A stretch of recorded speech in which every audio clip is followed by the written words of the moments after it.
இடமுருக்கு அவல் பொறி அஞ்சரப்பெட்டை. Hi hello வணக்கம், நான் தான் உங்க ஷெஃப் தீனா. இன்னைக்கு என்னோட சட்டுப்பிடி சமையல ஒரு அருமையான சூப்பரான டிஷ் பண்ண போறாங்க. மிர்ச்சி பன்னீர். இது எப்படி பண்றது பார்ப்போம். அதுக்கு முன்னாடி தேவையான இன்கிரீடியன்ஸ் பார்ப்போமா. பட்டர், ஹோல்கர் மசாலா, இஞ்சி பூண்டு பேஸ்ட், பச்சை மிளகாய், மஞ்சள் தூள், மிளகாய் பவுடர், தனியாத்தூள், கேஷ்நட் பேஸ்ட், கேப்சிகம், பன்னீர், ஏலக்காய் பவுடர், சீரகம், உப்பு, கஸ்தூரி மேத்தி, கொத்தமல்லி. இதாங்க இந்த டிஷ்ஷுக்கு தேவையான இன்கிரீடியன்ஸ். இப்போ இந்த டிஷ் எப்படி பண்றது பார்ப்போம். ரொம்ப ஒரு ஈஸியான டிஷ்ஷுங்க இது. இப்போ நம்ம ஸ்டார்ட் பண்ணலாம். நான் அடுப்பு பற்ற வச்சு மேல இந்த நான்ஸ்டிக் கடாய் வச்சிருக்கேன். இந்த டிஷ்ஷுக்கு கொஞ்சம் பட்டர் ஆட் பண்றேன். இது குடமிளகா வச்சிருக்கேன். இந்த குடமிளகா வந்து எல்லோ, ரெட், கிரீன் இந்த 3 கலர் வந்து நான் கட் பண்ணி கியூப்ஸ் மாதிரி கட் பண்ணி வச்சிருக்கேன். கொஞ்சம் பிரிஞ்சி இலை, லவங்கம், மராட்டி முர்க், ஸ்டார் அனீஸ் இதெல்லாம் வந்து தாளிப்பா நம்ம கொஞ்சம் போட்டுக்கலாம். கொஞ்சம் இஞ்சி பூண்டு பேஸ்ட் ஆட் பண்றேன். இஞ்சி பூண்டு பேஸ்ட் போட்ட பிறகு நல்லா வதக்குங்க. அப்பதான் அதோட பச்சை ஸ்மெல்லாம் நல்லா வெளியே வரும். இதோட கொஞ்சம் பச்சை மிளகாய், கொஞ்சம் மஞ்சள் தூள், மிளகாய் பவுடர் 1/4 ஸ்பூன் அளவுக்கு நான் மிளகாய் தூள் போடுறேன். தனியா பவுடர் 1 ஸ்பூன் அளவுக்கு நான் போட்டிருக்கேன். இதில் கொஞ்சம் வாட்டர் ஆட் பண்ணலாம். இந்த மசாலா நல்லா போட்டு நல்லா குக் பண்ணுங்க. அதுக்கு பிறகு நம்ம இந்த கேப்சிகம் எல்லாத்தையும் ஒன்றா ஆட் பண்ணலாம். இப்போ நான் இந்த மசாலா நல்லா வெந்த பிறகு இதுக்கு பிறகு நம்ம வந்து குடமிளகாய் இதில் போட்டு ஆட் பண்ணலாம். இதில் இப்போ கொஞ்சமா சால்ட் ஆட் பண்றேன். கொத்தமல்லி,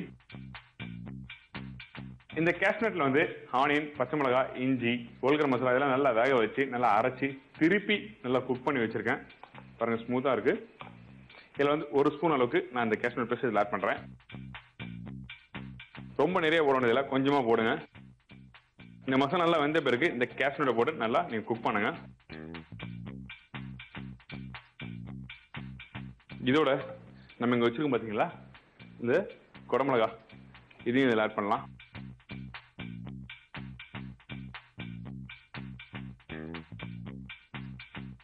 ஒண்ணுமே இல்லை, ரொம்ப ஈஸியான டிஷ்ஷுங்க. ஃபர்ஸ்ட் வந்து கொஞ்சம் லைட்டா பட்டர் போடுங்க. பட்டர் போட கொஞ்சம் பட்டை, லவங்கம், இஞ்சி பூண்டு பேஸ்ட் போட்டு நல்லா வதக்குங்க. நம்ம கிட்ட இருக்க மசாலா, அதாவது மஞ்சள் தூள், மிளகாய் பவுடர், தனியா தூள் இதெல்லாம் போட்டு நல்லா குக் பண்ணி முடிச்ச பிறகு கொஞ்சம் கேஷ்நட், அதாவது வேக வச்ச கேஷ்நட் இதில் போட்டு நல்லா திருப்பி 2 நிமிஷம் குக் பண்ணுங்க. குக் பண்ணி முடிச்ச பிறகு நம்ம கிட்ட இருக்க கேப்சிகம் இதில் ஆட் பண்ணிருக்கோம். இந்த கேப்சிகம் வந்து ரொம்ப நேரம் வதங்க கூடாது. நீங்க போட்ட ஒரு 3 நிமிஷம் 2 நிமிஷம் நல்லா வதக்குங்க. அதுக்கு பிறகு நம்ம இதில் பன்னீர் ஆட் பண்ணலாம். இன்னும் கொஞ்சம் லைட்டா வாட்டர் ஆட் பண்றேன். இதில்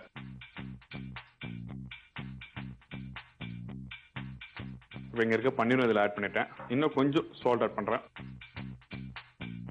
கஸ்தூரி மேத்தி பவுடர்,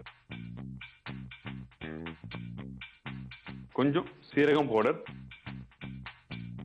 கொத்தமல்லி இது எல்லாத்தையும் ஒண்ணா போட்டு நல்லா மிக்ஸ் பண்ணலாம்.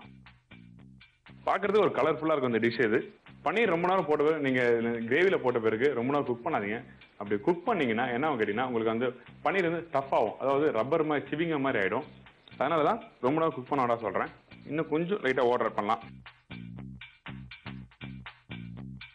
கொஞ்சம் ஏலக்காய் பவுடர் மேல போடுறேன். இன்னும் கொஞ்சம் ஜீரா பவுடர் போடுறேன். கொத்தமல்லி. ஸ்டவ் ஆஃப் பண்ண பிறகு நம்ம கிட்ட இருக்க கிரீம் வந்து 1 ஸ்பூன் அளவுக்கு கொஞ்சம் ஆட் பண்ணலாம். கிரீம், கொஞ்சம் பட்டர் ஃபினிஷிங். நல்லா மிக்ஸ் பண்ணுங்க. அதாவது ஸ்டவ் ஆஃப் பண்ண பிறகு தான் நம்ம கிரீம் போடணும். ஏன் சொல்றேங்கன்னா நீங்க ஸ்டவ் ஆஃப் பண்ணாம கிரீம் போட்டீங்கன்னா அந்த கிரீம் வந்து கர்ல் ஆகிறதுக்கு, அதாவது திரிஞ்சு போறதுக்கு சான்ஸ் நிறைய இருக்கு.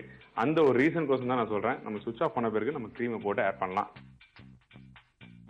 நல்லா மிக்ஸ் பண்ணுங்க. இப்போ அழகா இந்த பிளேட்ல நம்ம பிளேஸ் பண்ணலாம்.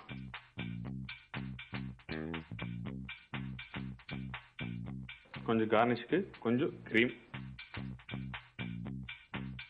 கொஞ்சம் கொத்தமல்லி இதெல்லாம் பார்க்க சூப்பரா இருக்கு. டேஸ்ட் நல்லா அருமையா இருக்கும். கண்டிப்பா நான் டேஸ்ட் பண்ணி பார்த்துட்டு உங்களுக்கு எப்படி இருக்கு சொல்றேன்.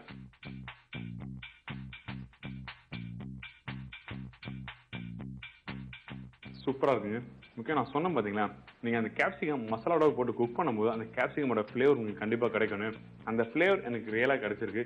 இடமுருக்கு அவல் பொறி அஞ்சரப்பெட்டை.